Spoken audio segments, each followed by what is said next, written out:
Well, hello there. Good afternoon. How are you doing? It's great to be here again with you on Tuesday at noon. You know, if it's Tuesday at noon, it's Thinking Tuesday. And this is a space where we gather to elevate our mind. We look at our thoughts, we evaluate our thoughts, we determine if they're serving us well, and we have the courage to make changes if we determine that they're not. So I just love meeting you here every Tuesday to take some time to check our mindsets. How are you thinking? What are you thinking?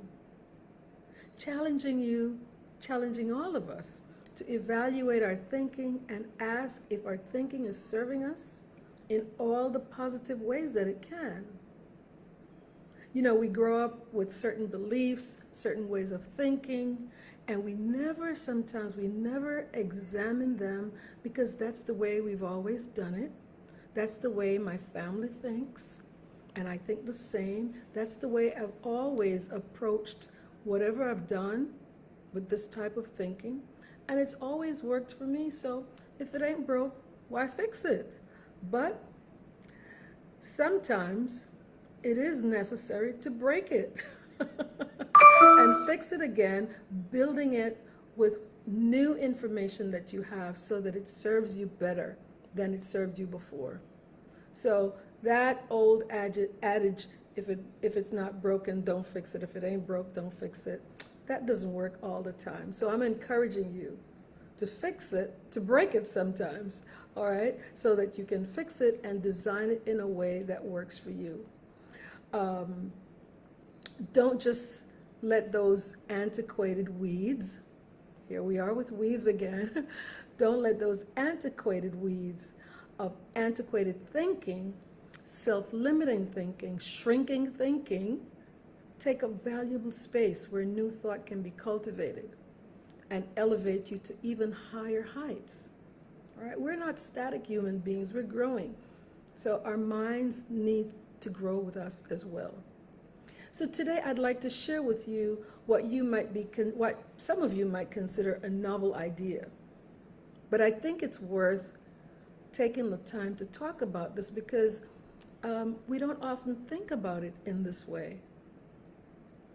I want to share with you 5 things that your dreams need from you.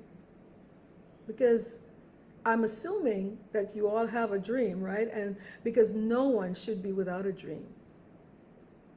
No matter what your circumstances, you should have a dream because dreams pull us forward. They pull us forward. They allow us to attain what we would like to attain. They help us to find inner strength. And they allow us to stretch ourselves beyond what we even think or can conceive would be possible. So dreams are very, very important. They keep us alive. They help us to think beyond the norm, right?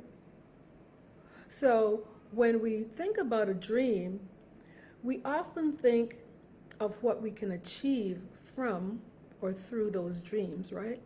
We dream something, we think about something, and we're looking for what that dream can bring us. But today I want to talk to you about a little twist in that kind of thinking. Because this is not, and it should not be, a one-sided relationship. Our dreams need something from us as well. It's not a free ride. It's not a free ride. You know that in any valuable or meaningful relationships, and I'm sure you have some, there has to be give and take. Right? There has to be give and take in any meaningful relationship because it has to be reciprocal. You give and you're given. You just can't take without giving. That's a one-sided relationship, and those don't usually last. So here are 5 things that your dreams need or require of you. First of all, it needs your commitment. Your dream needs your commitment.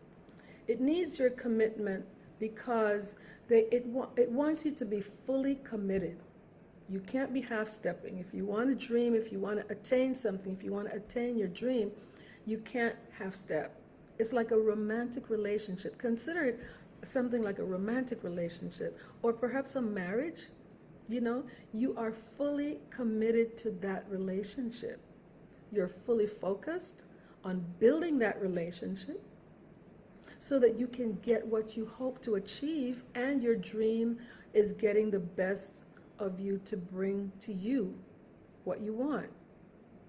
No shining object syndrome, SOS, shining object syndrome, I'm sorry, which means that you start out with one thing, but then you see something else that looks prettier or looks more attractive, so you jump to that thing and you never really give your full attention to the one thing that you started out with. So your dream needs you to be fully committed, not half-stepping, not here today, tomorrow, you're gone someplace else.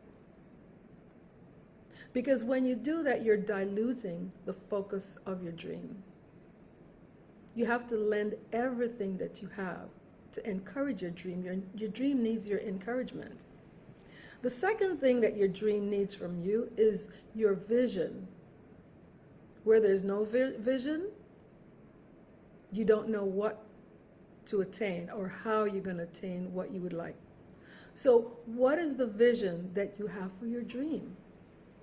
You have to ask yourself, well, what is it going to look like? It has to be like a real life movie. What is it going to look like for me? Think ahead. What is it going to look like? What is it going to feel like? How are you going to behave within your dream when you achieve it?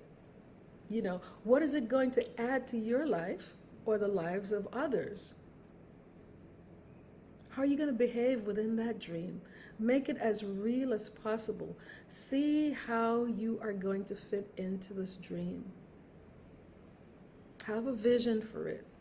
It can't be one-dimensional. What things are you going to be able to do because you've now attained your dream? And what things are you going to be able to let go of now because you've achieved your dream? You know, it should be, like I said, a live movie in color. Make it as colorful, as palpable as you can. Seeing beyond your current circumstances. Don't set any limitations on it, but see it for what it would look like when you do achieve it. And then number 3, your dream needs your creativity.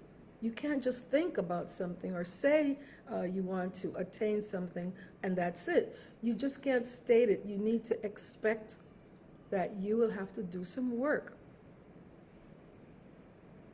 Your dream needs your creative energy. If the idea sparks in your mind, it follows then that there is a way to deliver it, to achieve it. It requires that you protect it fiercely. You know, when there's a little baby is born, we protect it as much as possible, don't we? It's the same thing with your dream. You want to give birth to your dream after you've protected it. You're on different steps to attain that dream. You have to protect the dream. It cannot remain in its infancy. It cannot just be a thought. It has to expand. It requires that you protect it fiercely. It's your baby. It's your IP. It's your intellectual property, right? What are you willing to do to keep expanding that dream that started just like as an idea so that it can grow to be all that it can be? There may be people who feel that they may be helping you, and they might try to dissuade you from that dream because they might be trying to spare you embarrassment. They might try to spare you from pain, a failure perhaps. And most of the time this is because these are the limitations that they put on themselves, and because they can't see it for themselves, they can't see themselves in that space, they don't think you can also, but that's not for them to say.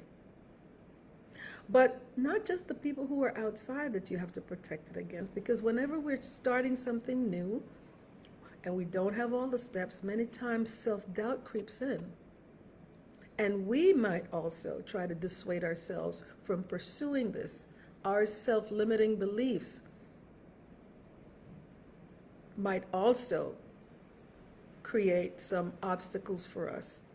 because we've never done it before. But that's exactly why it's a dream, because we've never done it before, and now we want to do something differently. So be aware of those things that you need to protect your dream from. You might not know all the steps that are involved, and you might feel a little shaky or even contemplate abandoning the dream before you get started. But your dream needs for you to be creative in growing it and using all the resources of your imagination to expand it, and it requires your protection from all threats, inner and outer threats. And then number 4, your dream also requires your continuous growth. Your dream can't grow if you are not growing. It needs you to constantly assess your growth and your potential to grow. Because the dream is going to take you to your potential. It's part of your potential, your growth potential. Because as you grow, your dream has a better chance of survival, because then you're more resourceful. You can lend things to it to have it grow. So take inventory of your surroundings. Are they conducive to your growth? Are the people that are surrounding you, the environment that you place yourself in, are they conducive to your growth? Because not everyone can go on your journey. And you shouldn't want to take everyone, because if they're not going to be helpful, you got to cut the cord, you got to let them go. Otherwise, you run the risk of not attaining your dreams. You know, when you're traveling, you have to weigh your luggage, right? And anything above the allowed poundage, the allowed weight, you have to either leave or you pay for. And unfortunately, paying for not attaining your dreams, taking negative thoughts, negative people, negative surroundings along with you, is a dear price to pay for your dreams or not attaining your dreams. And then the 5th thing that your dreams require of you is your passion. You cannot be lukewarm about your dreams. You have to be very passionate. Passion gives it energy. Passion gives you that drive, getting up every morning, thinking about ways in which you can continue to pursue your dream. It also keeps it alive. You know, share your dreams with others. Share your dreams, especially with people who will encourage you. Be excited about it, because excitement is contagious. If people see you excited about your dream, passionate about your dream, that will help them to see that you really have something that you want to attain. And then they might just be there to help you also, because people like to see other people succeed. At least most people do. People in my life like to see me succeed. So if you've only thought of your dreams prior to today, if you've only thought about your dreams as something to be delivered to you without your commitment to it, as in a relationship, because you should think about it that way, I hope that now you have a new perspective from which to pursue your dream. I'll share with you more about what your dreams need from you in next week's Thinking Tuesday. But for now, I'd like you to evaluate that relationship that you have with your dream, the relationship that you need to build with your dream, because this is a reciprocal relationship, remember. Are you committed to your dream? Is it guided by a clear vision? Are you being creative in bringing it to life? Are you growing personally so that you can give more to your dream? The more you grow, the more your dreams grow, the more chance of survival. And are you passionate about your dream? If you don't show passion, nobody else is going to show passion for your dream. And most likely, your dream will die. So use these questions to evaluate your dream. And if you fall short in any of these, not too late, as long as you become aware and are willing to change the way in which you're pursuing your dreams. It's never too late. So, thank you for joining me. Please share this with someone who could benefit from it.